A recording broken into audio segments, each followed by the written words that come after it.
Farzana with Zuraidi, and I'm from MC101A. Hello, I'm Liyana Nabilah with Zulkarnain, and I'm from MC101A. Hi, I am Syakila Afifa with Arif. I'm from MC101. Introduction.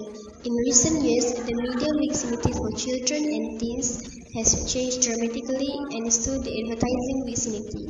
Perhaps it is even more so. During past year, advertising to youth and children consists chiefly of 30-second TV ads, but now it includes immersive websites, viral marketing, product placement, social media marketing, mobile ads, and precise behavioral and location targeting.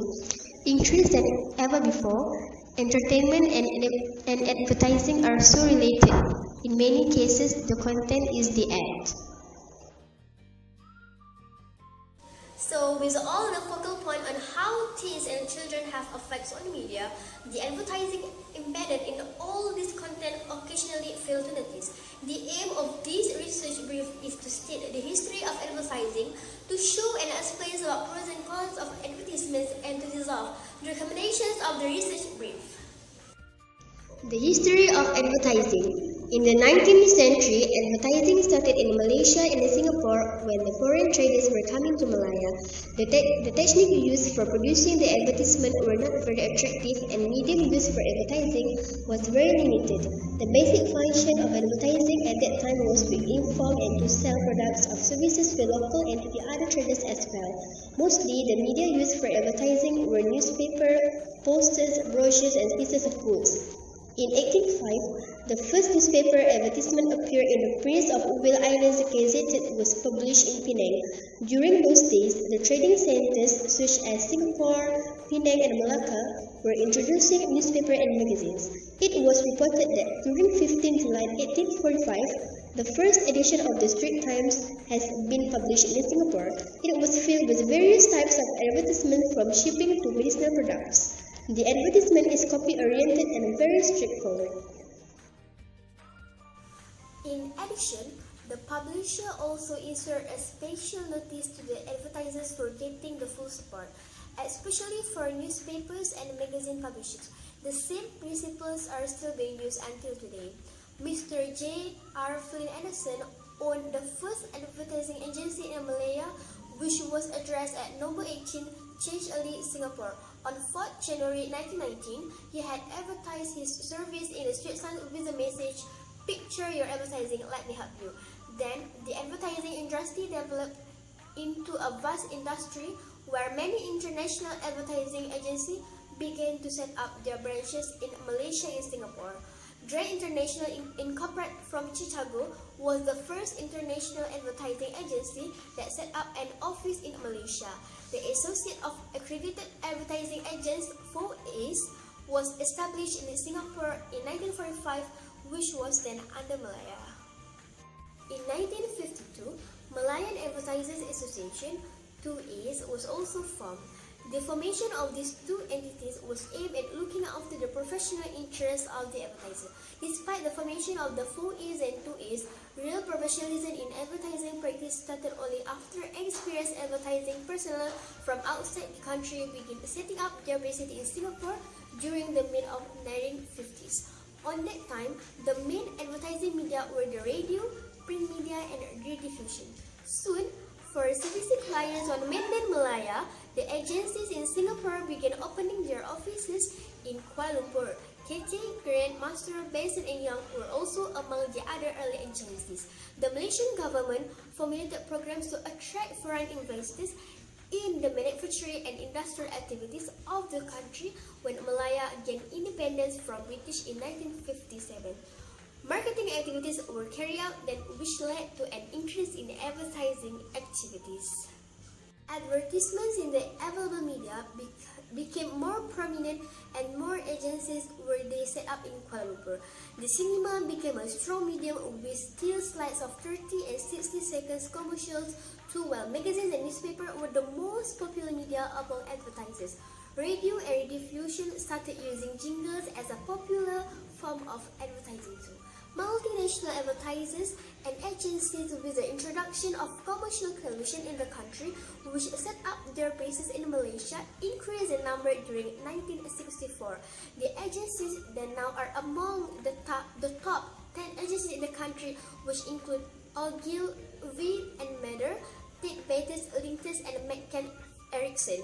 The agencies that were formerly operating as one entity worked independently when Malaysia and Singapore split to become two separate countries. So, for next, Liyana will elaborate more about the pros and cons of advertising to the children. Pros of advertising. The children are alert about the products in the market as well as the healthy food products which they should consume. Ads help in creating a positive effect on the innocent minds of kids. Advertisements also improve the knowledge of kids. The ads that encourage child to get active and be healthy. Cons of advertising. The children might get the misleading message by misunderstanding it. The children are getting exposed to or viewing content which is not intended for them. The teens and children do not think much before making the purchase decision. Children find by chance advertising through television, radio, billboard, magazine and newspaper. Innovative forms of advertising are developing all the time. Important for children to know that advertisers are trying to attract them to buy their product. For real, the advertisers sell them the product which might be wasted for them. Advertising also affect the young children in different ways, and it is important to understand the effect. The factors can be their age, their personality, and the family, meaning their social background. Parents need to be alert and understand the effect and give the limit in purchasing a product for them. The advertiser portray the products in order to attract this target audience to buy the product using different strategies and appeals and consider this category as one of the important group as buyers or target audience. Recommendation. Families should also change with the changing of the world and become more acceptable of the requirements of nowadays child. Habits playing an instrument, reading a novel, or dancing also stimulates the endorphins and keeps teenagers' mind vigorous. Keeping a child associated with healthy outdoor activities and establishing mental stimulation will automatically make the child be more energetic. Warnings and age requirements for watching movies should be implemented conscientiously.